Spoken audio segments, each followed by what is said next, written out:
So today is February 3rd, 2025, and I was upstairs this morning. It's 6:16 in the morning, and I was just practicing piano. Felt good. Took my Magic Mind shot. Shout out to Magic Mind. And I just felt like I wanted to record a video because something came into my mind, and I wanted to capture the enthusiasm here. Today, something gets delivered. A 61 key KeyLab Mk3 from Arturia MIDI keyboard comes in today, and I'm very excited for it for a few different reasons. What I have in front of me here is the Mini Lab that came in not too long ago, and I really like this MIDI controller. I really like the look of it. I like the feel of it. I like the woods on the side. I like the way the keys work. I like the Ableton integration. It's just I like the fact that it has knobs and sliders on it. It's just a really good and the USB-C on the back. It's a really good controller. And if you've been following my channel, you may know that I've been doing OPXY content for all of January. And so my original idea for the month of February was to get back into iPad music production, specifically use Chord Gadget, use Logic on iPad, which I actually subscribe to for the month. And then the new Groove Writer, I wanted to kind of explore maybe that as well. And that, as I'm saying it, that kind of might be biting off more than I can chew, because the last two that I just mentioned, I'd be learning, right? Versus Chord Gadget, where I'd just be making music.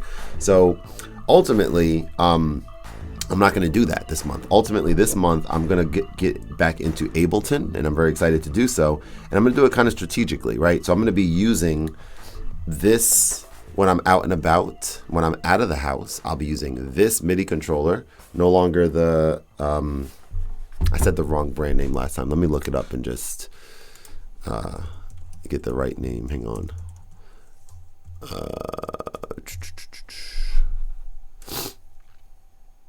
Muse Kinetics. Okay, so no longer the Muse Kinetics, formerly known as Keith McMillan Keyboard C. Just so I can get used to just so I can get used to it, right? Oh, also, let me take a quick minute to announce that the community tabs is finally live on the channel. So if you're watching this video and you're subscribed to the channel, you can go, I believe only from mobile for now, but you can go to my channel, my homepage, go to the community section and just post something there. What's going on, Kev? I dropped this album, or I'm working on this, or what do you think of this? And I can see it, and other people can see it, and we can start like a dialogue there, which I'm personally pretty excited about. I want to see it continue to build. I want to see, maybe a little bit organization there, right? Maybe like if I can have some stuff about video games and some stuff about music or life or whatever. But for now, it's there, so go check that out. But anyway, out and about, I'll be using this with my laptop. And when I'm at home and I'm making music, I will be right here with this premium build, tightly integrated Ableton, or Arturia, tightly integrated with Ableton MIDI controller. And also having access to their V Collection 10. So in my mind, one of the things that makes Ableton not that fun for me to use is the sounds are not that inspiring, the built-in sounds, right? The ones that are there. There's so many sounds, and it's a little overwhelming, and like the percentage likelihood of me liking a sound that I audition preview is low. Some of them are amazing, but a lot of them are just not ones that are great for me as a keyboard player, right? Quick attack. And then you have to play around with them, and it just takes me out of the moment sometimes, right?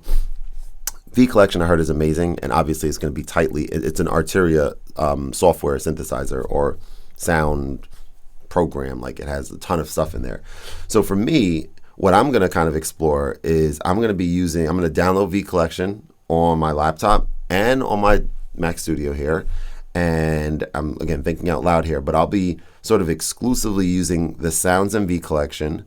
The drums in Ableton I love. The drum kits in Ableton I love. So I'll be using drum kits in Ableton, V Collection, probably like, to not overwhelm myself, like a limited selection of effects. Maybe I'll, like, for example, like knock. I love using knock for drums, so I might just like use that for drums. And then just basically explore the effects that are built in to Ableton as well as some of the plugins that I have. And essentially, in my mind, the way this would work, and I think what's exciting about it is like I'd have hopefully a home base set up here, right, where I have this microphone that I can use to bring my voice into the mix. And I'm going to be doing it for the whole month. So the keyboard's going to be kind of like not moving from this position for at least 30 days.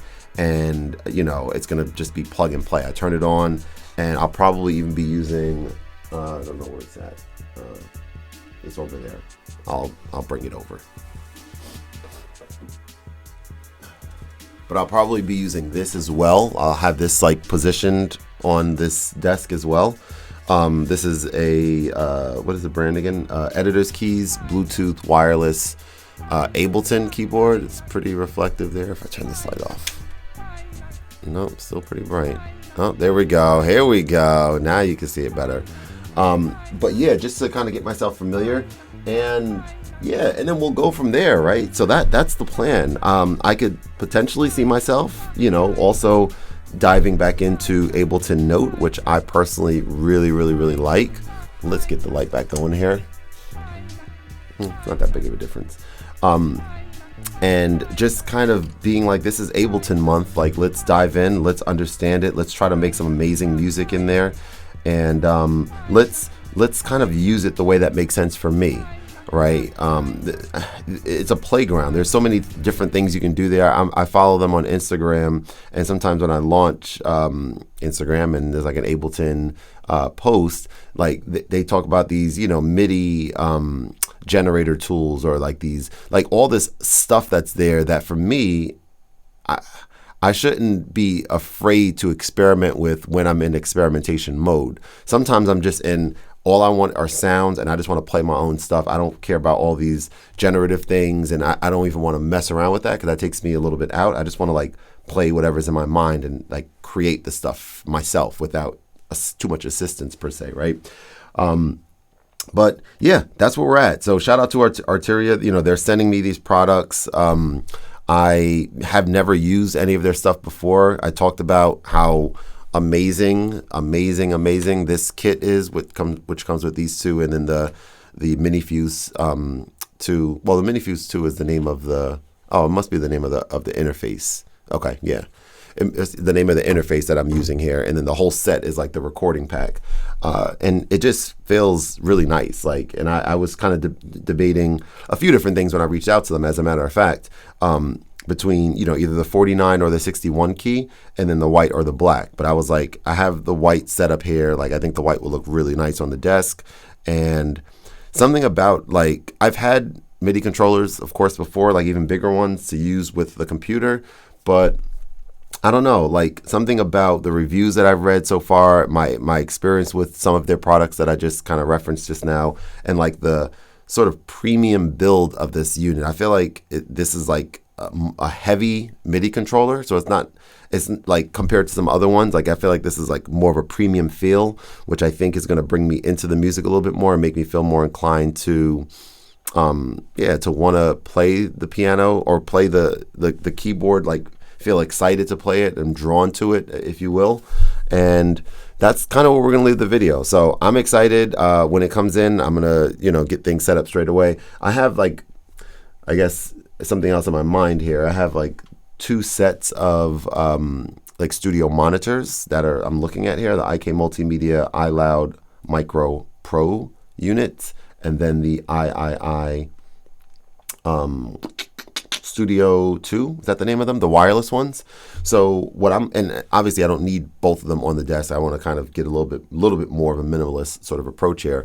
But essentially, what I'm going to do, there's one more brand, Atom Audio, that I'll be getting their monitors in, and at that point I'll have 3 sets of speakers, and at that point I'll do something that I typically don't do on this channel because it's not that fun, but I think it'll be valuable for you, and I think it actually will be fun, is to do like a sound test of the 3, and maybe even talk about like at least one of the special features, if you will. For example, the II audios are wireless, low latency. The iLab micros come with this thing, this Arc mic, that can get things set up so that it's like the perfect acoustic settings for this room using the mic. And then the Atom Audios, there's some things in my mind until I get them. Obviously, I'll be able to talk about it, but there's some things in my mind from reading about them a little bit that I'm definitely excited to experiment with and share with you guys.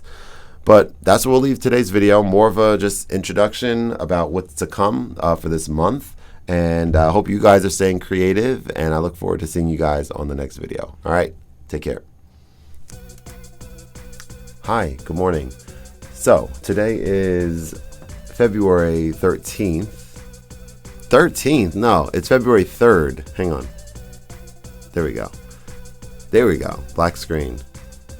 Focus. Yeah. Okay. And I was really giving some thought to what I wanted to do for this month. Hold on, a sneeze is coming.